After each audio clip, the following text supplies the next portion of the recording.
Um caça supersônico Su-27 cortou a multidão com sua asa a uma velocidade insana e então explodiu.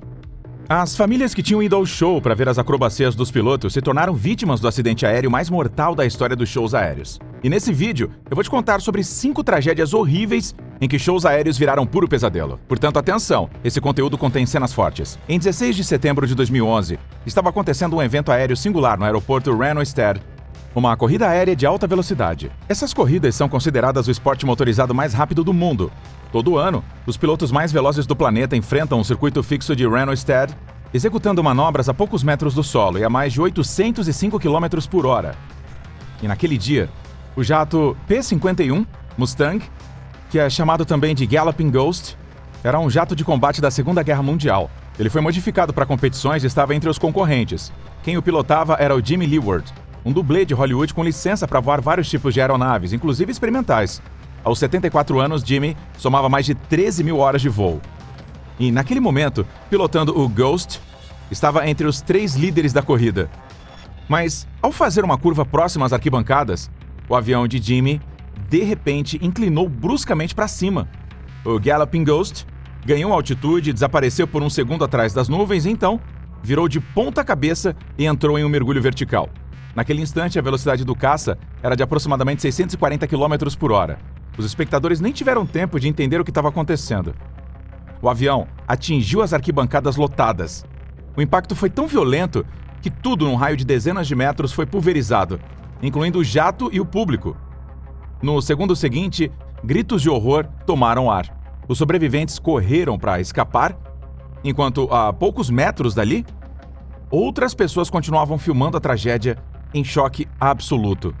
A única boa notícia, se é que a gente pode chamar assim, foi que o combustível do jato se dissipou no ar antes de pegar fogo, que evitou uma explosão e mais mortes. Mesmo assim, as perdas foram enormes. 7 pessoas morreram no local do impacto, incluindo o piloto Jimmy Leeward. Outras 4 pessoas faleceram no hospital. Mas, afinal, o que causou a tragédia que tirou 11 vidas? Apesar de parecer quase novo, o Galloping Ghost havia sido modificado para competições, e algumas dessas modificações enfraqueceram sua estrutura. Parafusos e porcas antigas, com mais de 25 anos, não haviam sido substituídos.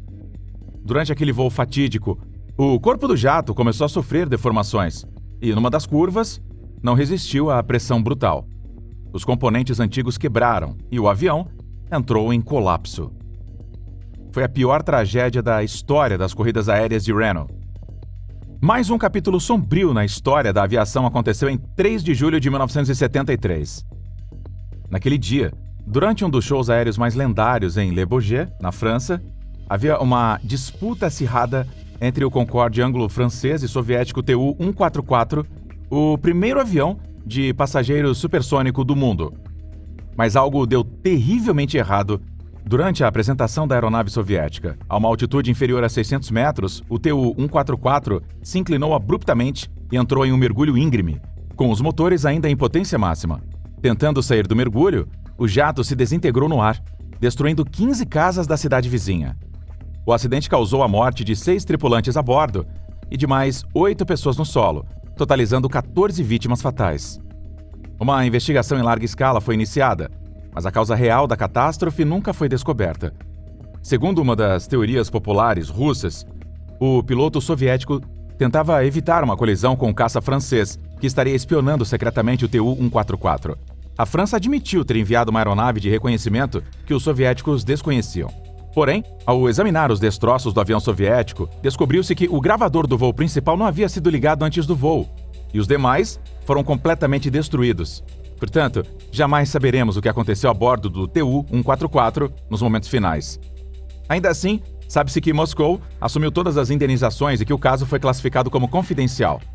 Eventualmente, a produção e manutenção dos 2 protótipos supersônicos foram encerradas, mas nenhuma resposta concreta foi encontrada. Na realidade, o Air Show de Renault tirou a vida de 24 pessoas ao longo da sua história. Mesmo assim, ele não é o show aéreo mais mortal do mundo. Em 6 de setembro de 1952, a primeira corrida aérea do pós-guerra aconteceu na cidade inglesa de Farnborough. Cerca de 120 mil espectadores foram assistir a um protótipo de caça britânico, pilotado então por uma lenda da aviação, John Derry, o primeiro britânico a quebrar a barreira do som em um jato. Durante a apresentação, Derry quis impressionar o público, direcionando a onda de choque do jato diretamente para as arquibancadas. Ele subiu o avião a uma altitude de 12.200 metros. Depois, entrou em queda livre a 800 km por hora. A princípio, os espectadores viam apenas um pontinho prateado no céu, mas rapidamente ele se transformou em um caça, passando sobre suas cabeças a apenas 15 metros de altura. Somente após o jato desaparecer por trás da plateia é que o rugido ensurdecedor dos motores e a onda de ar atingiram o público, que ficou em êxtase. Derry, então, tentou fazer mais uma manobra e virou para a esquerda a cerca de 830 km por hora, iniciando então uma subida. Mas, em menos de um segundo, as pontas das asas, os dois motores e a cabine se separaram da fuselagem. Com os dois tripulantes ainda a bordo, a cabine despencou diretamente na frente da multidão. Como dois mísseis, os motores incandescentes caíram sobre a colina de observação, cheia de pessoas. Um silêncio absoluto tomou conta do local, quebrado apenas por alguns gritos agudos no momento da tragédia. Quando os sobreviventes se recuperaram do choque, viram os corpos dos pilotos caídos sobre a grade que separava o público. Onde os motores haviam caído, formou-se uma cratera coberta de destroços e corpos. Entre as vítimas, havia um casal jovem que morreu abraçado. Os socorristas e membros da Cruz Vermelha ficaram em choque com a cena. 63 pessoas ficaram feridas com queimaduras, ossos quebrados e lesões piores do que em um campo de batalha. 31 pessoas morreram, incluindo crianças que estavam em seu primeiro e último show aéreo. Mais tarde, revelou-se que o acidente ocorreu por falhas no projeto das asas, que tinham apenas 64% da resistência estrutural planejada. Ou seja, o jato não suportou a pressão da última manobra. Essa tragédia forçou os organizadores a introduzir medidas de segurança mais rigorosas nos shows aéreos. Mas, infelizmente, nem isso impediu uma catástrofe ainda maior. Em 29 de agosto de 1988, aconteceu na base aérea de Ramstein, na Alemanha, um evento chamado Flugtag, que reuniu quase 300 mil pessoas para assistir às manobras acrobáticas de alto nível. A última apresentação do dia foi da equipe de exibição da Força Aérea Italiana. 10 aviões realizariam a manobra conhecida como Coração Perfurado. 5 jatos voariam à esquerda, 4 à direita, formando duas metades de um coração no céu. O 10º jato, chamado de Pony 10, deveria atravessar o coração desenhando uma flecha. No momento em que os 9 aviões terminam o desenho, o piloto de Pony 10, o tenente-coronel Ivo Nutarelli, se aproximou da interseção das formações e havia milhares de pessoas acompanhando isso. Foi quando o desastre aconteceu. O jato de Nutarelli colidiu com o avião da frente do grupo da esquerda, destruindo totalmente a cauda da aeronave. O Pony 1 perdeu o controle, girou e colidiu com o vizinho Pony 2. Ambos os aviões caíram do céu. O tenente Mario Naldini, que comandava o Pony 1, conseguiu ejetar, mas seu paraquedas não teve tempo de abrir. Ele morreu no impacto, junto com o piloto de um helicóptero médico que foi atingido pelo caça. O Pony 2 explodiu no ar, matando seu piloto Giorgio Alessio. Mas o pior ainda estava por vir. O Pony 10, em chamas, caiu bem na frente às arquibancadas e explodiu em uma imensa bola de fogo. O terceiro piloto italiano também morreu instantaneamente. Toneladas de ferro incandescente atingiram a multidão exatamente onde estavam os espectadores. Toda a sequência da colisão dos 2 primeiros jatos até a queda do Pony 10 aconteceu em menos de 7 segundos, a menos de 45 metros do solo. Os espectadores não tiveram nenhuma chance de escapar. Num primeiro momento, o silêncio tomou conta do público atônito. Em seguida, os gritos ecoaram por toda parte. Havia feridos por todos os lados, pessoas correndo com as roupas em chamas, outras tentando sair dos destroços ou se libertar dos fios de arame derretidos que haviam sido lançados sobre elas pela explosão. Tudo que tivesse rodas, ambulâncias, jipes, caminhões, foi enviado ao local para levar os feridos aos hospitais. Havia tantas vítimas que os espectadores sobreviventes que tentavam deixar a base aérea ficaram presos por horas em um engarrafamento. No total, 346 pessoas ficaram feridas no desastre aéreo de Ramstein e 70 pessoas morreram. por muito tempo, esse foi o show aéreo mais mortal da história. Mas o que realmente causou a tragédia? Tudo indica que o tenente-coronel Ivo Nutarelli entrou rápido demais e baixo demais ao cruzar o ponto das duas formações. No entanto, um segundo antes do impacto, o trem de pouso do Pony-10 abaixou. Segundo uma teoria, o piloto fez isso de propósito para tentar reduzir a velocidade e evitar a colisão. Outra hipótese diz que ocorreu uma falha técnica repentina, que teria provocado o acidente, mas nenhuma das duas versões jamais foi comprovada. Durante anos, Ramstein foi lembrado como o desastre mais letal da história dos shows aéreos, até o verão de 2002. Em julho de 2002, foi realizado um grande show aéreo no aeroporto de Skiniv, na Ucrânia, em comemoração ao 60º aniversário do Corpo Aéreo da Força Aérea Ucraniana. Milhares de pessoas de cidades vizinhas e até de outras regiões do país foram ao evento. Ao todo, cerca de 10 mil espectadores compareceram para assistir formações acrobáticas e manobras impressionantes. Famílias inteiras foram.